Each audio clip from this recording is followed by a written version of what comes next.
Hello and welcome to the July programming of the Art of Alverno.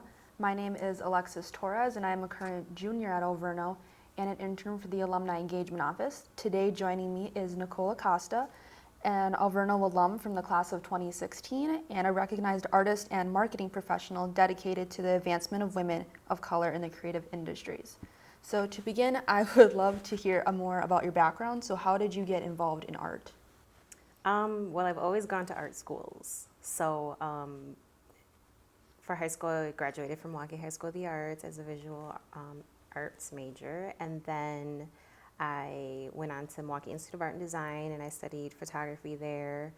Went to Milwaukee Area Technical College, studied photography there as well. And then I wound up at Alverno. But I wound up at Alverno in a different way because I knew I wanted to make art a career for myself, and having two children, I knew I needed to be able to provide for us on my own, and I was like, what can make me the most money to be able to still use my creativity? And that was marketing at Alverno. So that's kind of like, in a nutshell, the path that I took to get to where I am now, using my creativity and being an artist, and how I wound up here at this current moment in my life.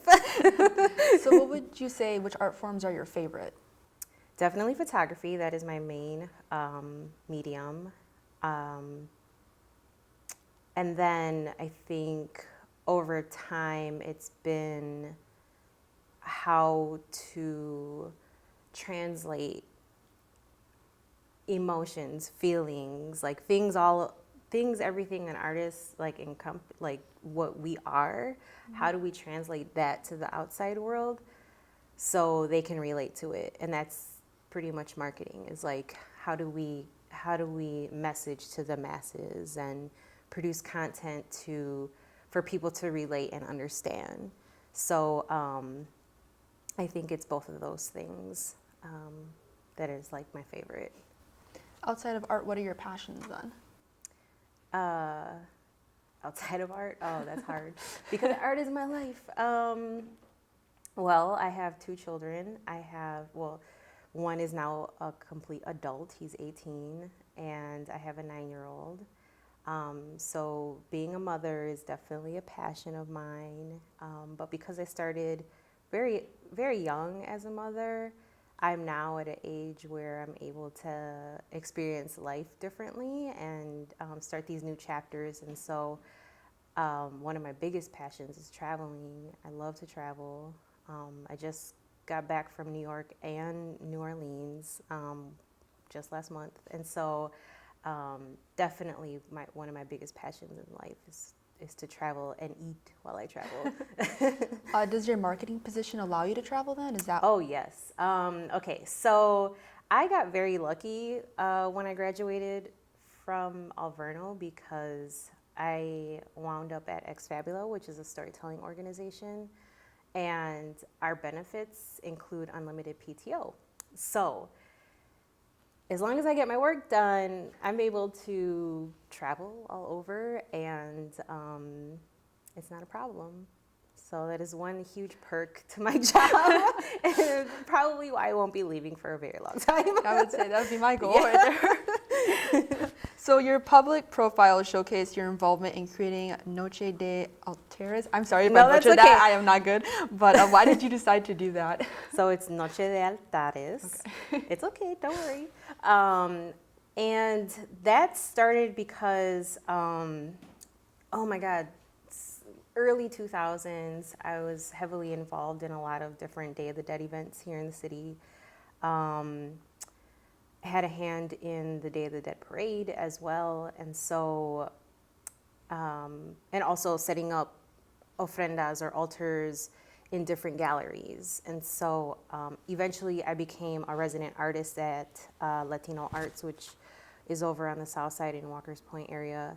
And then I became inspired to maybe create an outdoor event that kind of happens in different places around the country because Day of the Dead is observed really big in other parts of the country. And it was a nighttime event. So I had this vision. And then I was asked by Escuela Verde to come in and start teaching what Day of the Dead is to the high school students.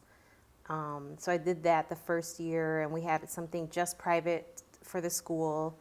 They loved it, and then I came back again the following year, and then we created this outdoor, it was a hybrid indoor-outdoor event, block party sort of thing, at night specifically to honor Day of the Dead. And the community was invited to set up altars, their own altars, and we were able to secure free food to feed the community, like a whole huge feast, and like parents and volunteers got involved. So everything was free, very family friendly, and it just grew from there every year. And the students had the biggest hand in creating the vision of what that would be like each year. So I feel like my part in it was just kind of like a catalyst and like planting the seeds, and then the students just kind of like did their own thing after that. So what's the big impact you hope that this takes on the community? Well, one of the biggest impacts I saw over the few years that the event took place was it spread. So the first couple years there was just the altars at the school, and then there was altars set up on the front lawns of the neighboring streets. So people, it was almost like Candy Cane Lane, how you could like go through and see all the different Christmas lights. Instead, it was like altars celebrating the dead.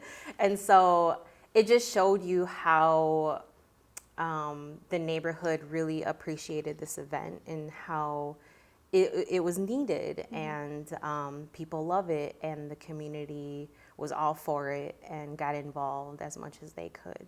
It was really beautiful to see. Where exactly does that take place? So Escuela Verde is off of 36 and Pierce. Oh, okay. So in that neighborhood. Oh, okay, yeah. It says you're also involved in quite a few groups and organizations such as Luna Art, Herdspace, and you also DJ for No Stress Collective. What is the role you play in Luna Art? So Latinas Unidas en las Artes is a Latinx-based group that started 3 or 4 years ago now. I can't remember, but I'm a founding member. So there's two co-founders, and I've been with the group since the very beginning.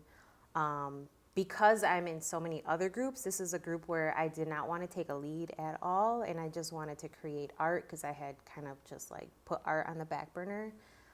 So it kind of challenged me and pushed me to just start creating more.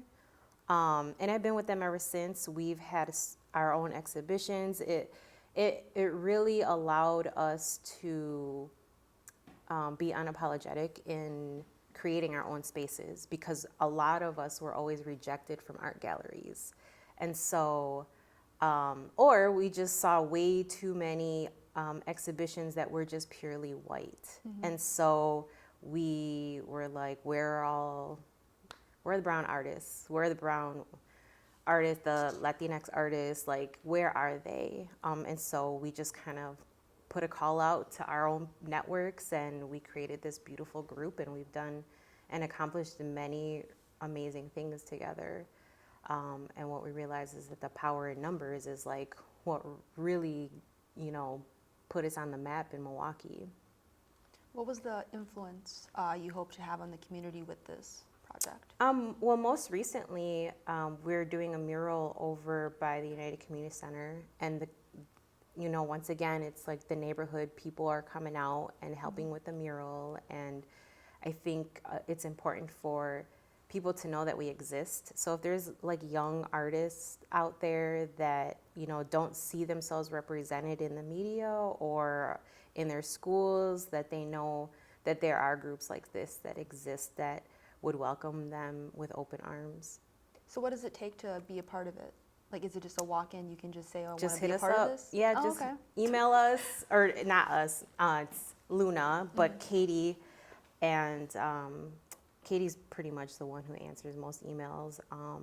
She'd probably be the one to respond and be like, yeah, this is what we have coming up. I know we're going to be doing Frida Fest soon, and we have the mural going on, which will be out there this coming up weekend, I believe, and some other things in the works. Sounds good. So what is Herdspace then? Okay, so sorry, I'm a part of a lot. So Herdspace, I am also a co-founding member. I used to work for a theater organization, and once again, it was like seeing that there was just no people of color in these spaces, and Herdspace became a space for women of color to produce and create their own multimedia productions. So we've done children's plays, we've put our own other plays together, and we write. Like, a few members of the group are really great writers, and so they write everything, and we perform to the public. Right now, we are doing a children's show over at the Harbor District off Greenfield Avenue, so that's coming up. So yeah, like, again, it's just, we don't see the path already created, so we just kind of like create the paths ourselves. And I take it that's also just kind of like email you if they want to participate? Yeah. Or is it... And so these groups are all on Facebook and Instagram. You can find Luna, you can find Herdspace on social media. And then there's emails for every group as well. Okay. So what is the No Stress Collective then? Okay, so No Stress Collective is definitely just like a side passion hobby of mine. And I kind of accidentally stumbled upon it because when my son was around 15, I was looking for him to do something after school and get into. So I signed him up for these free DJ classes. I took him. He didn't like it, but for some reason I loved it. And then I kept like going. And then I was asked by No Stress Collective if I wanted to join their group. And No Stress Collective is a DJ crew of women, femme, black, brown DJs. And so what we do is create inclusive dance parties centering trans, queer, and people of color to feel safe in the spaces. Because, like, you go to clubs and it's like you don't want to deal with all these like weirdos like coming at you left and right. And so we make sure, like, we've actually had to ask people to leave our spaces before because it's just not safe. And so that is ultimately the centering safety for people to enjoy dance in a safe way. And so yeah, I've stuck with it. I've been with it for probably 3 years now. We do weddings, quinceañeras, one-off events, private events, like all sorts of things. And it's definitely one of my biggest stress relievers. I love music. I love dance. So it's, that's No Stress Collective, and it is the only kind of it in the cities. So I'm really honored to be a part of that group. So I know you said that it's supposed to be like a safe space, but how do you make it clear that it's different from any other type of like dance party in a way?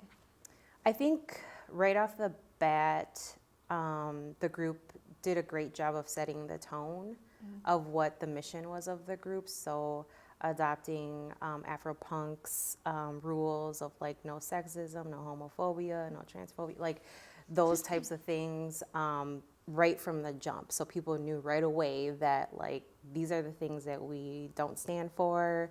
And then I guess just talking more about it and being invited to different events and things like that, and just word of mouth is probably, like, to answer that question.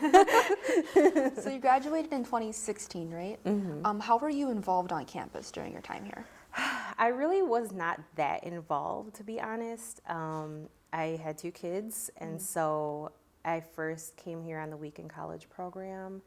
So I was working odd jobs, 3 different part-time jobs, just being really absolutely ridiculous with the hours that I worked during the week, so that way I could just be dedicated to weekend hours. And then weekends hours got taken away, and then that happened, I think, in my last year. So then I had to come to school on campus during the week. So being a mother, working multiple jobs, just didn't allow me to be a part of a lot of things happening on campus. But then, Eticola, who's one of my mentors here, and I think we'll get to that in a second, I created something that has sustained since me leaving, and I'm just like truly honored that I had a part in creating that. And so at least that was like my way of kind of leaving my mark here at Alverno, also giving back to what Alverno has given me in my time here. So how has Alverno shaped you personally and professionally? I think it personally, it's showed me the importance of commitment and dedication to something and sticking to it and completing it, and pulling through really challenging times. And then professionally, I can go into any room. And charismatic my way through that room, while also being just very knowledgeable and very confident in my skill sets and my creativity. I can talk to a room of board members and donors, and then I can get down, with my people around the way at a great dance party. So it's like I'm able to like shapeshift in many different ways and always remain true to myself no matter what. And I think Alverno played a huge role in me being able to know really who I am in this world, and never kind of like losing sight of that, I guess. Yeah, I can definitely tell you're very confident. You seem very fun, so I'm not like as nervous as I was. So how did Alverno's teaching and learning style help you become like a better artist? Oh, that's a good question. What is that ability? Global perspective? I think everything I do has a global lens to it. And kind of knowing, and because of travel, like I know that we're just like these tiny little specks here in Milwaukee compared to like this huge world that's out there, and just kind of always knowing when to play my part and my role in things happening, whether it's like social trends or personally, whatever the case may be. I always just kind of use that global perspective as a guiding compass, I guess, throughout my life. And then I'm always talking to other people. I'm like, globally, how do you think like you're fitting into all this? Like, what is your role in, for instance, the protests that's happening in Cuba right now? Like how are you connected to that in a way? And like, what can you do about it? So what is one of your best or most noteworthy memories from your time at Alverno? I know you mentioned you were a mother, but you weren't super involved. But There's, I might cry.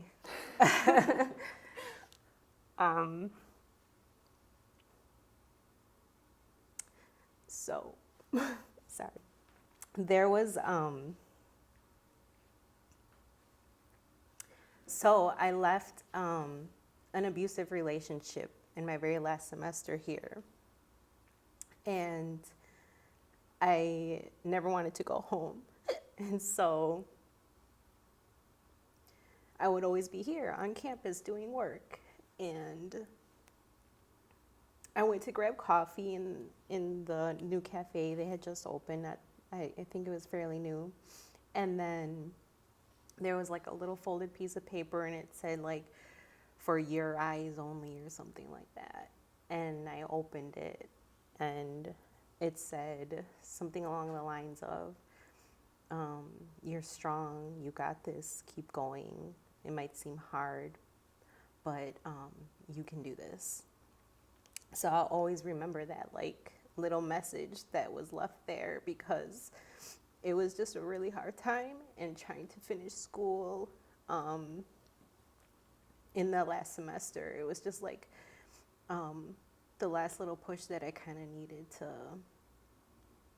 to get through like a really difficult time in my life. And so that's definitely a memory that will always stick with me. I think I saved that piece of paper. It's somewhere in all my old Alverno stuff. But yeah, definitely that. I'm sorry. I'm like, No, you're good. Like, I don't like doing this. I mean, I can relate because I love like the girls around campus will just leave random things just to know that we all support each Right. other, and I love that. Like you Yeah. don't see that at other campuses. No. And I know like when I first started as a freshman, they gave us these little bookmarks that were given from like the previous senior class, and it was just like little inspirational quotes from them, and I'm just Yeah. like, that's amazing. Like you Yeah. don't really see that going on. Yeah. Oh God, I'm a mess now. Can we edit that one out? Okay, so let's try to change subject. Yay. How have you given back to the Alverno community?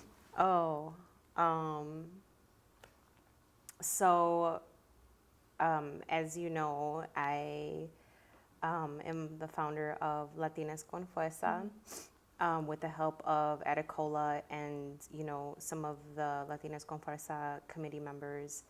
And it started because, you know, I would sometimes attend the bestowing of the Kente ceremony with Atacola. And I just thought it was like one of the most beautiful things I've ever seen. And then I asked Atacola if we could probably start something for the Latinas on campus, because there was so many Latinx women on campus, and I really thought that we could make this happen.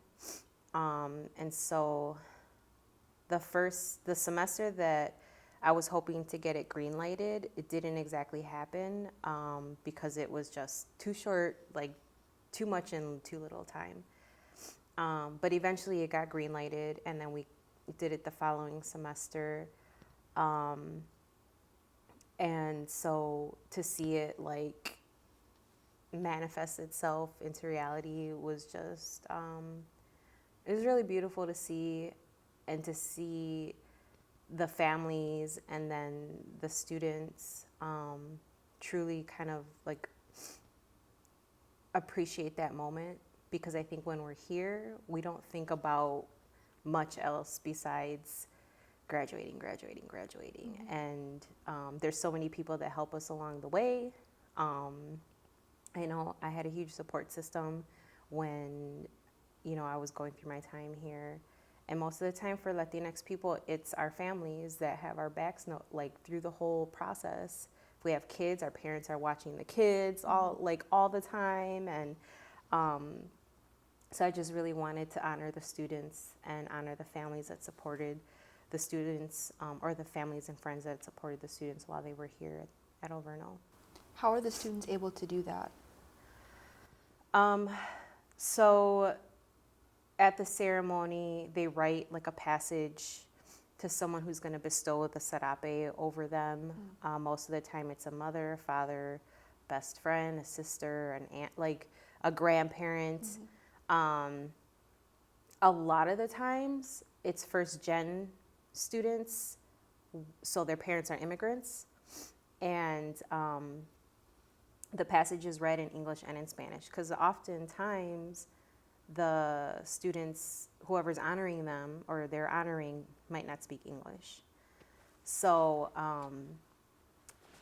it's definitely a bilingual ceremony, and the students get to write and honor a specific person in their lives, and they come up in front of the congregation, in front of everybody, and like there's never a dry eye in the house ever.